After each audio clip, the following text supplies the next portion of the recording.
passing out magic markers, I am going to be removing them.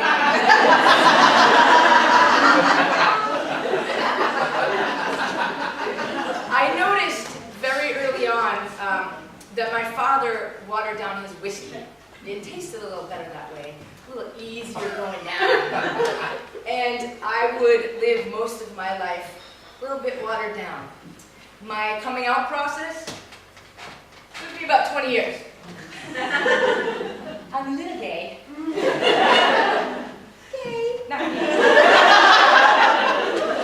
My politics, I was a registered independent. A little more left-leaning than an independent. My talents, watered down. I was pretty good at a lot of things, never allowing myself to really be good at that one thing. My father said to me, "You can't love anyone else until you love yourself." And I thought, what the fuck does that mean? And it took me about 40 years, one, to understand it, and secondly, to believe it. You see, when you water yourself down, you're sending yourself a message. I'm not good enough. There's shame in who I am. I need to water myself down. And when you have little love for yourself and compassion for yourself, it's very difficult to have love and compassion for other people. My parents sent us to summer camp at a very young age, which is where I met Lael. Camp Constant. What?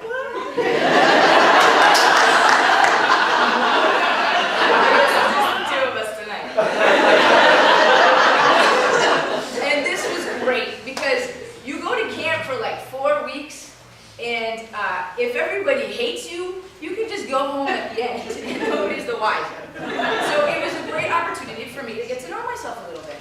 And I found that when I was on the stage, when I was performing and doing skits and doing dances, I really was myself, because I had no time to think about what people thought of me. So I really just let loose. I found my honey badger. I was just there in the moment.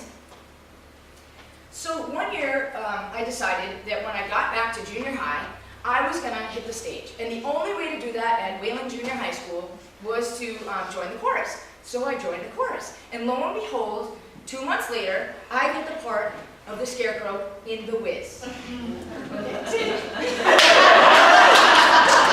I am the Scarecrow. I'm walking.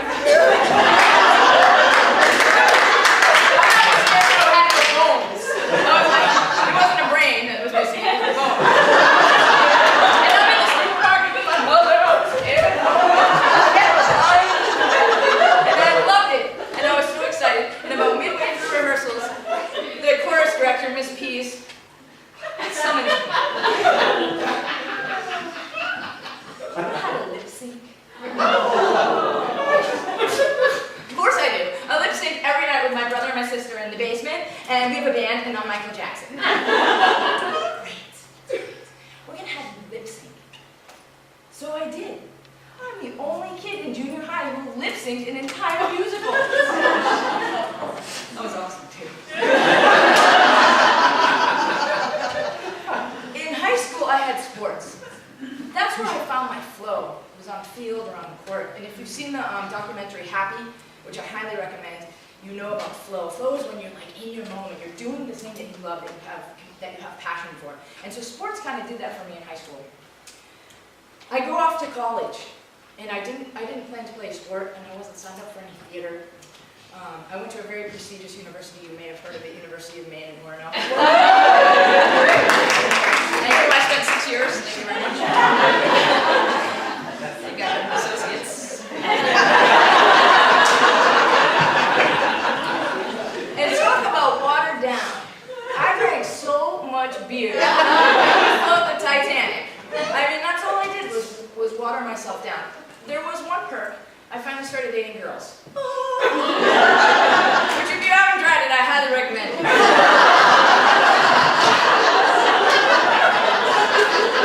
So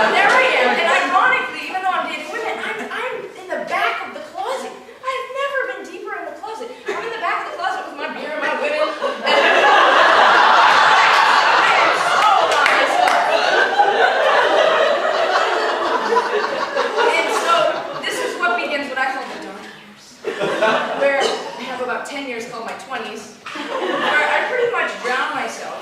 And I have a great time doing it, don't feel sorry for me. I have a great time, but I'm getting further and further from who I am. I'm getting further from that 9-year-old that I was. Further from the stage, further from the sport, further from everything that makes me thrive. Until my 30th birthday. And on my 30th birthday, I'm sitting on the couch across from my mother. And my mother says to me, don't get to be my age and have regrets. Okay? Now, you could open a Snapple and read that.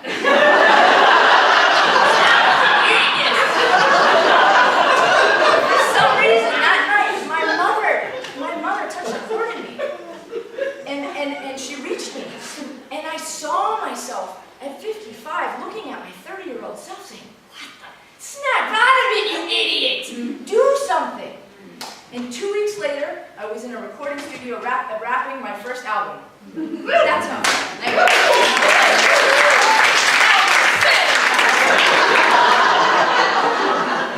And the producer that I worked with, a friend of my brother's, he said, you must be authentic.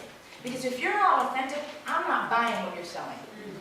And so I was authentic. I wrote my real feelings, and I said my real feelings, and I had passion, and I was ready to go. And my brother had a really popular band at the time, and he had this big show in Boston, sold out show, and he was headlining. He said, listen, I'm going to give you the 20 minutes before I go on. Oh my God, 20 minutes. If you ever had a band, this is a coveted spot, very coveted spot. So I got up there, and I gave it my all. I am a nomad, so sad, never had my own pad. Watch your cribs make me sick, nervous tickets quick to kick in. Band, this and in, to the state, the market's in. Doesn't matter anyway, if I have a place to stay, no investments I can play. All my money went away, how could you leave me this way? You called us a special day, how can I be free this way? 7 years to go astray. And I went on like that. And I looked into the crowd, and that's what I saw.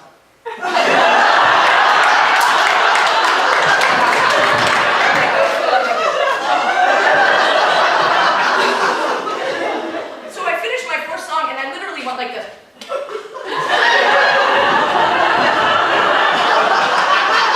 ran up that stage so fast, and I run upstairs, and I get in the green room, and I'm like, I have no idea. And then I hear a knock at the door. Baby, it's my little sister. That's what she calls me. Everybody needs a little sister. Courtney, baby, and the door flings open. You were amazing. And I say, oh, thank God. So I get an all-girl band together, and we start doing shows, and it's really amazing. And I fast forward about 5 or 6 years, and it's 2006, and I'm in Osaka, Japan, and I'm standing on the side of a stage in a stadium, and a roadie hands me a microphone, and I'm about to step on the stage in front of 10,000 people and rap my lyrics. And it dawned on me. I did it! I did this! And it was too bad I was all by myself standing there, because I really would have liked to hug somebody. And that was it. And I knew I had finally done something. I did it. That same year, I married a beautiful woman. I totally married up. You can ask Lael. Don't tell her that I married up. Don't tell Whitney I married up. But she's an amazing woman. And she performs with me. And last Saturday night we had a show, and after the show, it was down in Boston, and after the show, my brother comes up and goes, oh my God, Oracle, that was your best show. That was the best show you've ever had. And I'm like, you say that every freaking show. I know, but that was your best show. I know, I say it every time. It was your best show. And the next morning, I wake up, and I'm thinking about this, and what I'm going to say, and I'm like, he's right. It's my best show. Because slowly, as I've performed on the stage, my life I've kind of come into balance. And my life off the stage is very similar to my life on the stage. Finally, my true self is on and off the stage. And this not only makes me a better performer, it makes me a better person. My love for myself and my compassion for myself can now translate to everybody else. And people like to be around someone who loves them and has compassion for them. My wife and I have 2 daughters, one who we lost at her birth, named Frances, who I every day try to make proud. Our second daughter, Kaya, is 10 months old and just the light of my life. And when I think of her, I think, I don't want her to water down her whiskey. She's never going to be allowed to drink it. And I'm not going to water down my whiskey in front of her. My rebel yell is special and powerful because it's my rebel yell. I hope that you find yours. Thank you for listening.